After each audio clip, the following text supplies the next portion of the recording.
ფაზისობა 2017 მასშტაბურად აღინიშნა. კულტურული, შემეცნებითი და სპორტული ღონისძიებები დილის 10 საათიდან დაიწყო. დღესასწაულს ადგილობრივი ხელისუფლების წარმომადგენლებთან ერთად სამეგრელოს ზემო სვანეთის გუბერნატორი და უცხო ქვეყნებიდან ჩამოსული სტუმრები დაესწრნენ. საპატიო მოქალაქეების დაჯილდოების ცერემონიალი ფოთის სახელმწიფო თეატრის ფოიეში გაიმართა.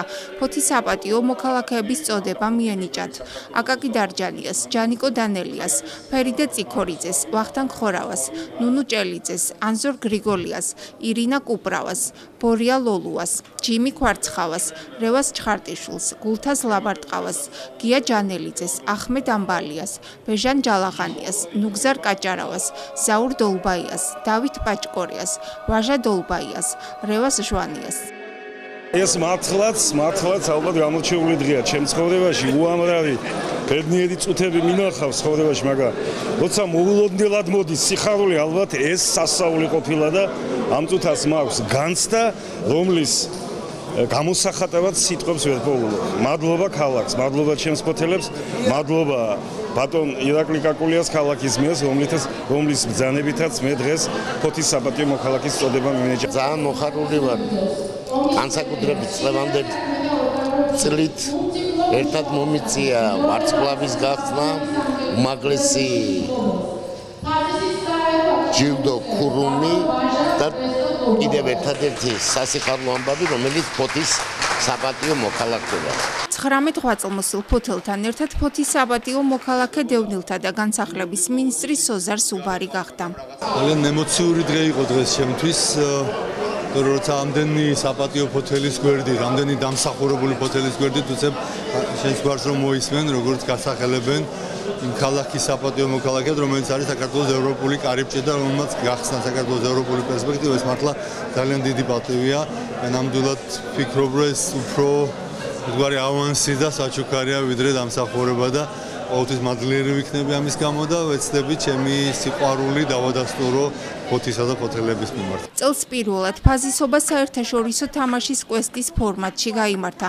შემეცნებით გასართობ თამაში მონაწილეობის მიღების მსურველთა რეგისტრაცია ერთი კვირით ადრე დაიწყო. ქალაქის 13 სხვადასხვა სივრცეში დავალებების ბანერები იყო განთავსებული.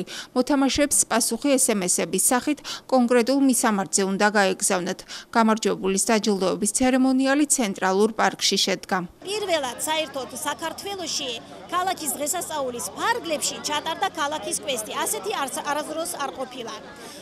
100 ადამიანი მიიღო მონაწილეობა. ეს იყვნენ ფოთელები და ტურისტები, ჩამოსული ხალხი სპეციალურად. და ჩვენ დავაჯილდოვეთ, კომპანია ლინატა დააჯილდოვა 4 ჩვეულებრივი პრიზი ჰქონდა. ერთი იყო ძალიან სასაცილო პრიზი, იმიტომ რომ ყველა პასუხი იყო სწორი, მაგრამ არასწორად შეტანილი იყო იმაში ბაზაში და ერთმა მოიგო ძალიან საინტერესო პრიზი. იქ იყო კომპიუტერისთვის მაგიდა, იქ იყო კარგი წიგნი, იქ იყო ასეთი სპეციალური სუვენირები და ფულადი დაჯილდოება. მონაწილეობა მივიღე ინტელექტუალურ თამაშში, კვესტში, სადაც ისმეობდა კითხვები და პასუხები უნდა გავგზავნა SMS-ის სახით.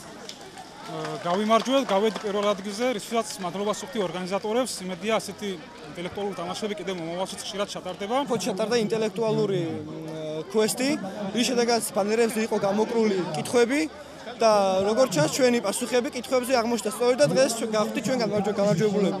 მალთაყვის სანაპირო ზოლზე ფაზისობის დღესასწაულის ფარგლებში პლაჟის ფეხბურთი გაიმართა, რომელშიც მოყვარულთა 4 გუნდმა მიიღო მონაწილეობა. პარალელურად სეისერის კლუბის წევრებმა ნახევარსაათიანი დრიფტ შოუ მოაწყვეს.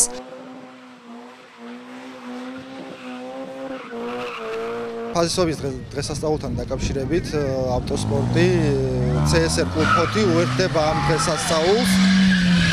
ესე 25 მონაწილე ჩავატარეთ საჩვენებელი დრიფტ შოუ, რისთვისაც ხარდაჭერისთვის დიდ მადლობას ვუხდით ქალაქის მუნიციპალიტეტს. მალთაყვის სანაპირო ზოლზე ასევე პეინტბოლ ფესტივალი გაიმართა, რომელშიც 8 გუნდმა მიიღო მონაწილეობა. პირველი ადგილი ამერიკან მონოლითი 1-მა დაიკავა, მეორე ადგილი ამერიკან მონოლითი 2-მა, ხოლო მესამე ადგილზე ახალი ქსელების გუნდი გავიდა. პეინტბოლ ფესტივალი წელს უკვე მეორედ ტარდება. მისი გენერალური სპონსორი კრედო ბანკის კრედო ლაივი გახლავთ. შევერთით ამ ფაზისობას ჩვენი ფესტივალით, რომელიც ტარდება დღეს 22 ივლისს. ასე თუ ისე არის ჩართულობა, მადლობას ვუხდი იმ გუნდებს, რომლებიც მოვიდნენ და მე მგონი სიამოვნებაზღებულობენ. ჩემმა მეგობრებმა მიიღეს მონაწილეობა და მეც დამაინტერესა და გადავწყვიტა მეც მიმეღო მონაწილეობა და ძალიან საინტერესოა. ფაზისობა 2017 საგანმანათლებლო გამოფენებით, ფლეშმობებით, სპორტული შეჯიბრებებითა და კონცერტებით იყო დატვირთული. ნიკოლ ნიკოლაძის ძეგლთან სახელოვნებო სასწავლებელთან არსებულმა ბავშვთა ვოკალურმა ანსამბლმა არგომ 45 წუთიანი მუსიკალური ნომერი წარმოადგინა. წარმატებული ყოფილიყოს ჩვენი ქალაქი, უფრო გამშვენიერებული იყოს და ველოდებით ყველაფერს უკეთესობას. ფაზისობასთან დაკავშირებით დილიდან ჩატარდა ძალიან ბევრი ღონისძიება, რომელშიც ადგილობრივმა მოსახლეობამ სრული სამებრ მიიღო მონაწილეობა, ყველა კმაყოფილი დარჩა. ფაზისობის დღესასწაულთან დაკავშირებით ადგილობრივ ბიუჯეტიდან დაახლოებით 13,000 ლარი დაიხარჯა.